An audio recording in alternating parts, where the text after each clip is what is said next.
If you're looking for a good combination of sportiness and luxury, a Lexus IS 300 F Sport might be exactly what you're looking for. What's going on today, everybody? Today we have the 2018 Lexus IS 300 F Sport. We're going to talk about the exterior, the interior, go for a test drive, and I'm going to show you just how fun this little car is. It really surprised me. Let's get started.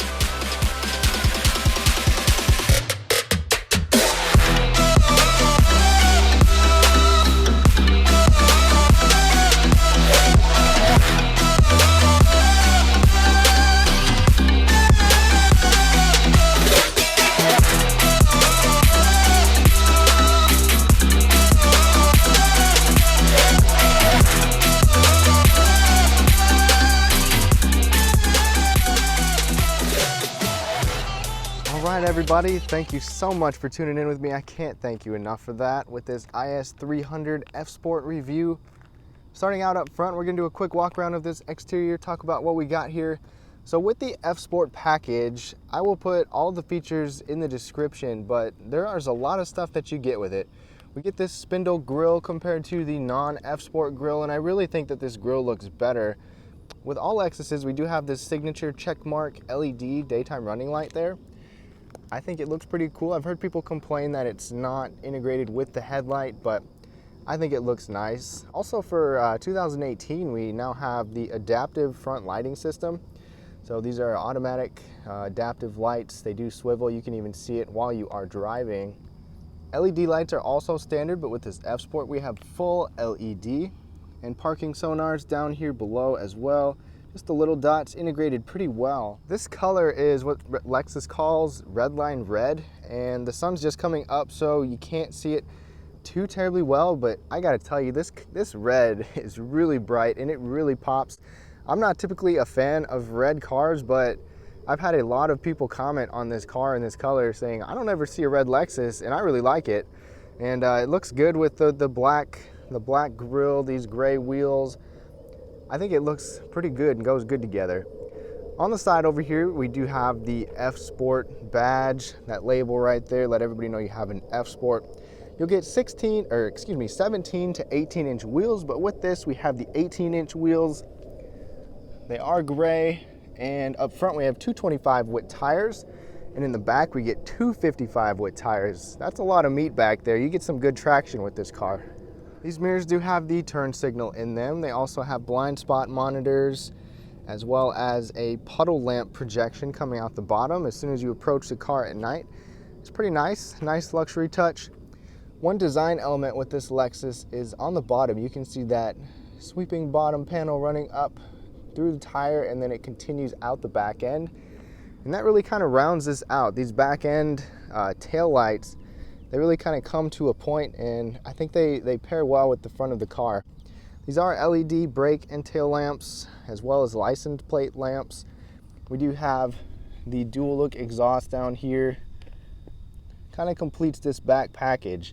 So with the IS 300, that replaces the 200T, and you'll see the 300 badge here. I'll show you the trunk here in just a second, but I want to know what you think of the design of this Lexus. It's a bit polarizing for some, definitely a little more aggressive looking or unique looking than, say, the Audi, which is more of an evolutionary look. Same with BMW. Let me know what you think down below, especially considering this pairs well with the A4 and the 3 Series. Another thing with this F Sport package is that we do have a sport suspension. Like I said, that grille, the badging. The IS 350 actually gets an adaptive variable suspension. The brakes, both front and rear, are ventilated, and standard with all these Lexus ISs is the Lexus Safety System Plus, and that's the pre-collision system, lane departure alert with steering assist, intelligent high beams, and high-speed adaptive cruise control. Let's take a closer look. So to take a look at the trunk, you can pop it from inside, the key fob, or a little button right there. This unveils 10.8 cubic feet, which is not too bad, especially for a compact luxury car. I would like to see it be a little bit bigger, but you can see a carry-on suitcase right there. You do have split folding seats, and you can actually even lock it as to whether the seats will even go down or not. So there's no tabs back here, but you can pull them down from the back seat. Now, there are some pockets on both the right and the left side. not to mention an abundance of hooks. There's 4 visible hooks right here, which is nice to have. We do have a spare tire and kit back here as well, plus Lexus gives you a first aid kit. This Lexus IS 300 does come with a smart key system, so here is our key fob. Got your basics on the front, and it does have a nice finish. It does feel pretty good in your hand. It feels pretty substantial, nice Lexus logo. So the way this works, if you have the key with you, you can put your finger on that little line to lock it. It will flash in the mirror. Otherwise, it has a touch sensor in the back, so as soon as you put your hand back there, it unlocks, and that works on both driver and passenger. Get in these front seats of the Lexus IS 300 F Sport and you will not be disappointed. These F Sport seats are very well bolstered. They really give you a nice hug around your legs, around your thoracic area. It feels great. They have a bucket shape. You sit nice and low in here. We do get a leather steering wheel that is fairly bulky. It is manual adjustable, but I had no problems getting it where I wanted it to be. If you do want a power steering wheel, you'd have to get the comfort package. These are 10-way power. They're actually new Lux, which is Lexus's version of kind of a synthetic leather. And the benefits to that is that it doesn't get quite as hot or quite as cold in the summer or in the winter. They are heated and ventilated, and they are 10-way power adjustable. The only thing I would add to it is possibly thigh support extension or up and down lumbar, because we only have in and out.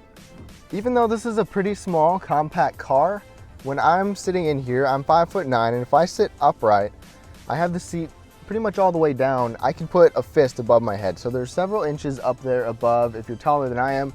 But if you are a bigger person, wider person, you would definitely want to get in these because they are pretty snug. So something to keep in mind. The passenger side is also power and very comfortable and highly adjustable up and down. And if you want to get memory seats, we don't have memory seats on this model, but if you get the comfort package, you will get memory driver and passenger seats. All right, we have made it inside the IS 300. Starting out on this door, we'll do a quick run through of the interior. Nice soft armrest right here, even soft up above. We have all automatic windows, and I think these mirror controls actually look kind of cool. They match the analog clock. Plus you've got the trim right here that matches the trim running across the glove box over there. We do have a bottle holder that does accommodate tall bottles and a little storage bin down below. It's got a solid door slam and door open, which I always appreciate. Starting out just to the left of the steering wheel, a couple options that we have is we always get the intelligent automatic high beam, but one thing that I really like is this is actually active sound control. So when it's down and locked down, this will make the engine as quiet as possible, but you can scroll it up and as high as possible. You'll have more of an engine note. The vehicle will enhance the sound for you, and it can be quite pleasing. We do have the optional blind spot monitoring with rear cross traffic alert, as well as the parking assist and our rear window shade. So you can have that up and it will always be up unless you reverse, and it will automatically come down when you go into reverse, or you can have it down. The F Sport package does give us aluminum pedals down there. Then as we get up in front here, we do have a nice heated leather wrapped steering wheel. I really like these perforations on the side, and they're actually quite bulky. This is a thick steering wheel. This leather material up top is a little bit more firm and a little bit more plush here on the side. We have controls for our stereo, voice controls, as well as our radar cruise and lane keeping controls, and controls for our center display. So to turn that on, push button is right up here, and I really like this gauge. This gauge is actually only with the F Sport packages, and it's LFA inspired from the LFA if you are familiar with that vehicle. Anyways, it's got a few neat tricks. So this is in its basic single form, and this is actually where I usually keep it because I think it looks pretty cool. So you got a digital speedometer there with your tachometer, plus you can scroll through some pretty basic information when it's like this. And that 23.5 miles per gallon is pretty accurate from what I've been getting. I've done a mix of city and highway. But we can push a button on the steering wheel and branch that out for more detailed information over here. You can scroll through and see a little bit more when including, for example, you can see the turbo right there. You can see the pressure on that turbo gauge, even your oil pressure, temperature. And then we have a G meter. As we keep scrolling through, you can see a little bit more information. The sway warning is if the car senses that you're getting tired, it will let you know and pretty much fill up that meter and tell you you need to take a rest. You can also see your navigation, audio information, your lane keeping controls. You can have those on or off, and any messages or settings that you want to customize with that. The steering wheel also does give us some nice feeling paddle shifters.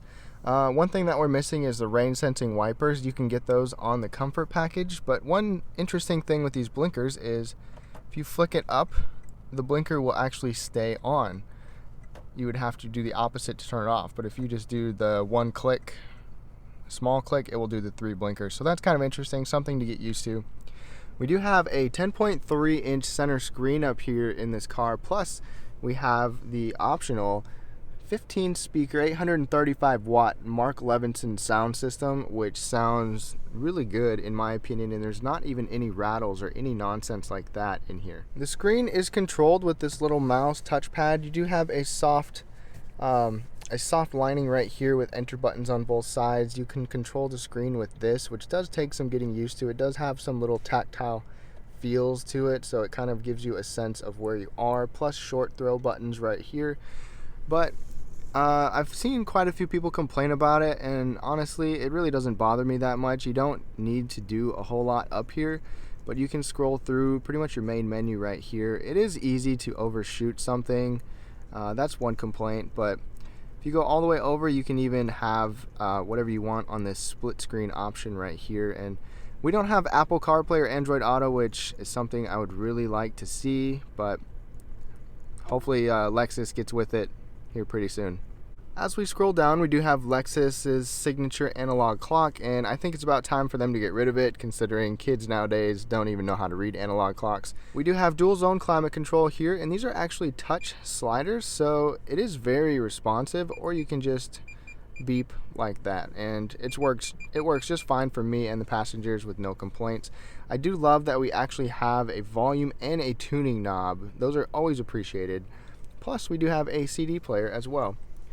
You can put your SD card in there down below. Plus we have ventilated seats and heated seats, and those are both 3-tier, and I definitely appreciate that. Plus our optional heated steering wheel button and the same controls for the passenger over there. I really do like this shifter here. It kind of feels like a little short throw. It's very comfortable to hold on to. I feel like it's in a really good spot, and you can go down into drive, shift it over to manual mode, and shift your own gears that way, or with the paddle shifters.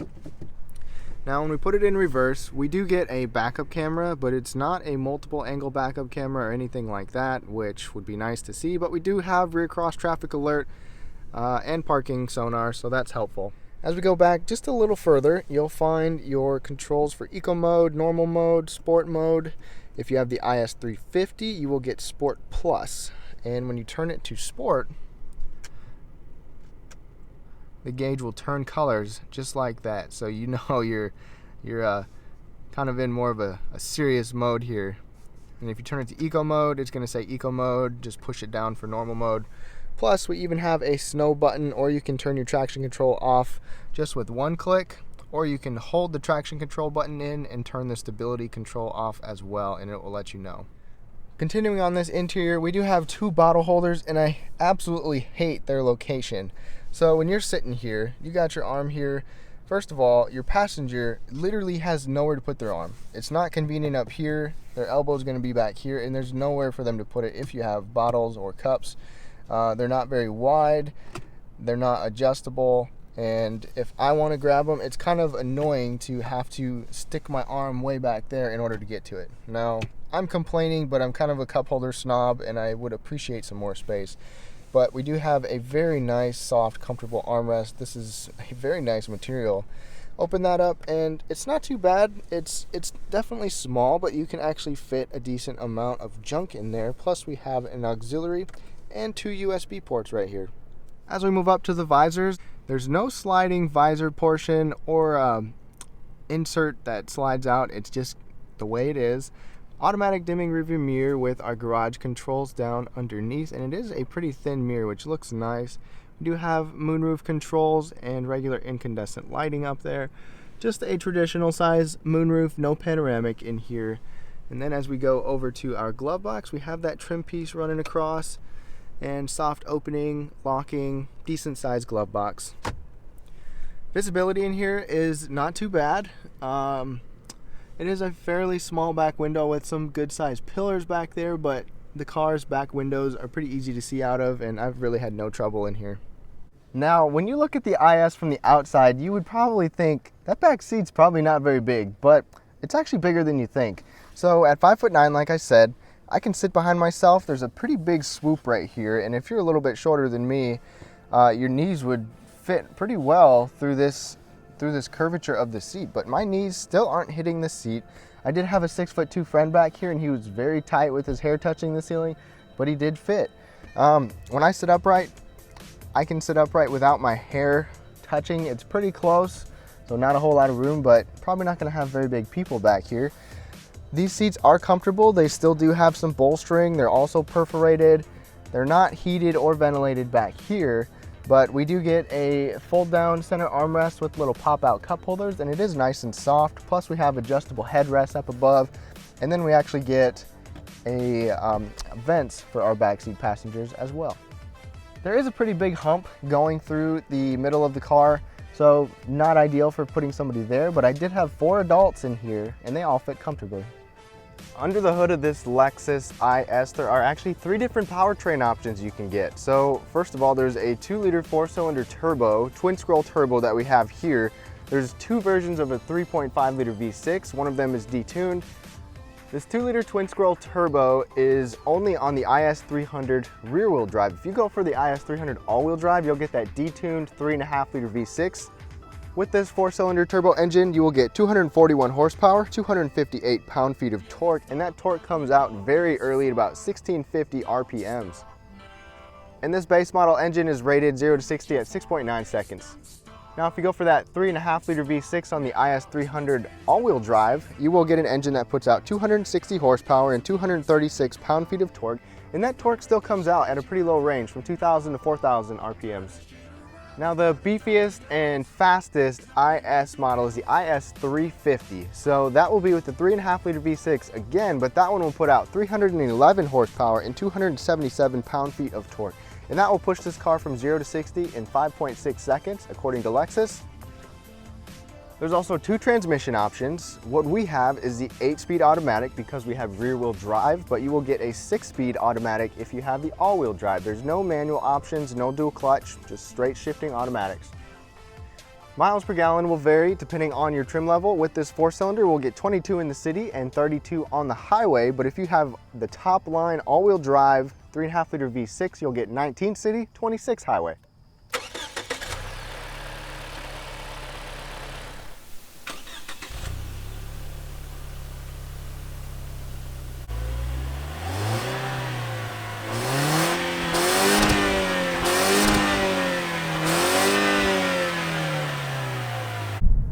All right, everybody, we are on the test drive portion for this 2018 Lexus IS 300, and my first impression of this car, you know, when you get in and you sit down, is that it really is cockpit oriented. It's pretty snug, it's pretty cozy, it's comfortable, and it's kind of focused in on each occupant. So right away, we're gonna get on it here a little bit. I do have the active sound control turned up, and I'm going to put it in sport mode right now. Once I come to a stop, I'm going to turn traction off.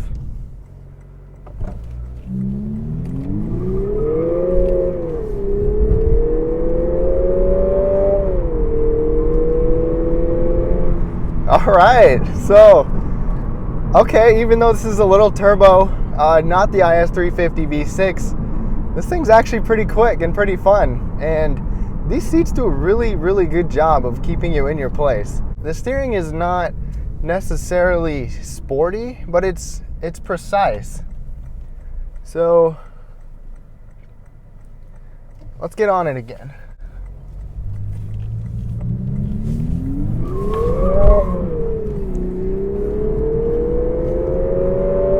All right. So you can't roast the tires, but you can definitely get a little bit of wheel spin with this thing. And when you're in sport mode, it really holds the revs a lot more than the normal, and especially the eco mode. Like I said, the sound control is turned up, so hopefully you can kind of hear that engine note. Now if I turn it off, still in sport, accelerate, and it's quite a bit quieter, especially if you have it in normal or eco mode. So if you don't want it to be loud, you don't have to have it be loud, which is kind of a nice option. Like I said, the steering isn't heavy or sporty necessarily, but it's definitely precise, and I do think it has a good feel to it. I mean, I don't have any question on where it's going to put me, and the steering wheel feels really good. It's very comfortable to drive. Okay, I have the paddle shifters on, so I have the gear selector in M.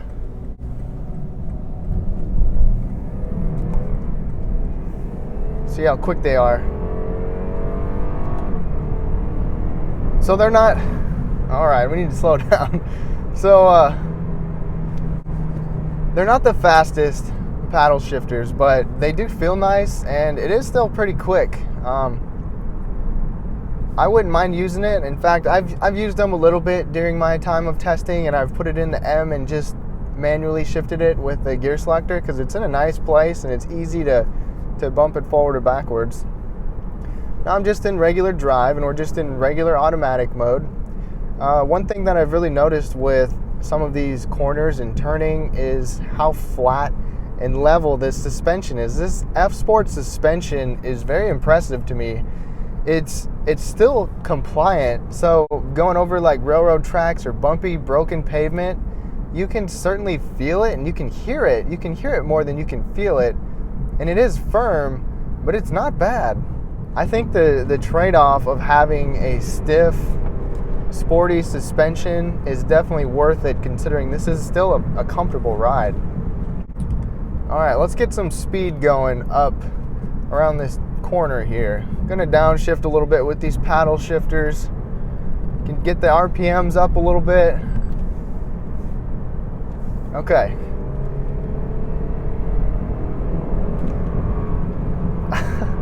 Just incredibly flat around these turns. Oh man. Definitely a fun car. It feels nimble. You can, I think this is actually kind of a heavy car for how big it is, but it's fun to drive, and I kept it in third gear right there, and it just gave me power, just exactly how I wanted it.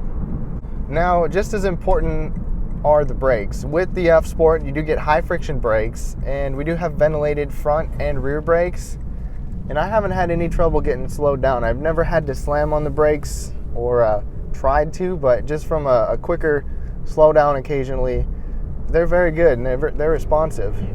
One thing that I've noticed with this car is that you hear the term Lexus quiet. You don't necessarily have that in this IS. It is quiet. It's definitely not as loud as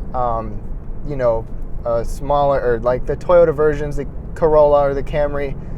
It is quieter than those, but I would like to see it be a little bit quieter.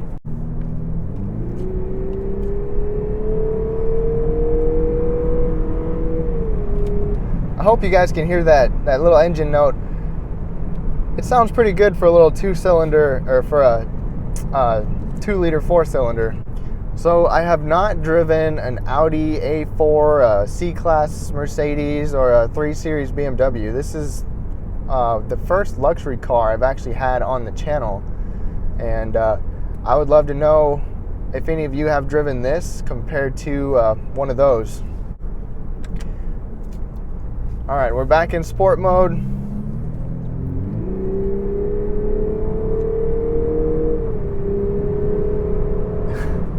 I would say the handling,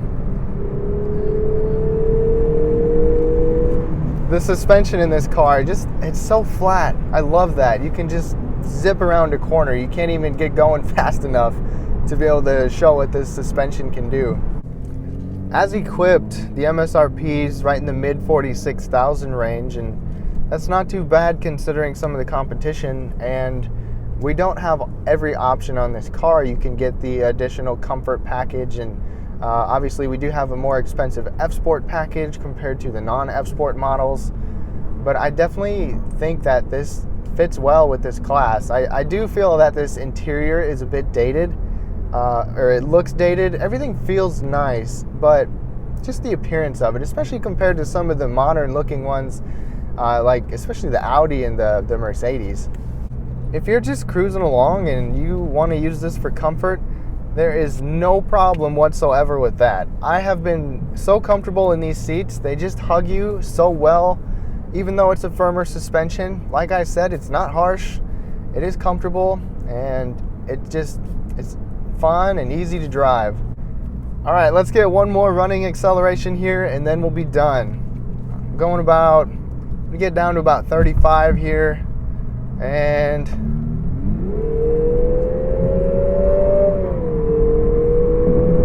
all right, it's fun. You could hear it kind of come down a little bit, and whoa, it really growls. It roars for a little engine. It's fun to drive. Anyways, thank you all so much for sticking around. I truly appreciate you watching this video. Please leave your comments down below. What do you think of the video, the review? What do you think of the car? Let me know what you think of this car. Once again, I can't thank y'all enough. Please subscribe, check out some other videos that I have, and I'll see you next time. Thank you so much for watching this video. If you enjoyed it, please give me a thumbs up. Leave your feedback down below. I want to know how I can get better, what you liked about the video, what you didn't like about the video. If you're new to my channel, I post videos every single week. Please subscribe down below to Prime Autotainment. Also, follow me on Instagram and Facebook at Prime Autotainment for previews of what vehicles I'm going to be driving, as well as some extras. Thank you so much, and I'll see you next week.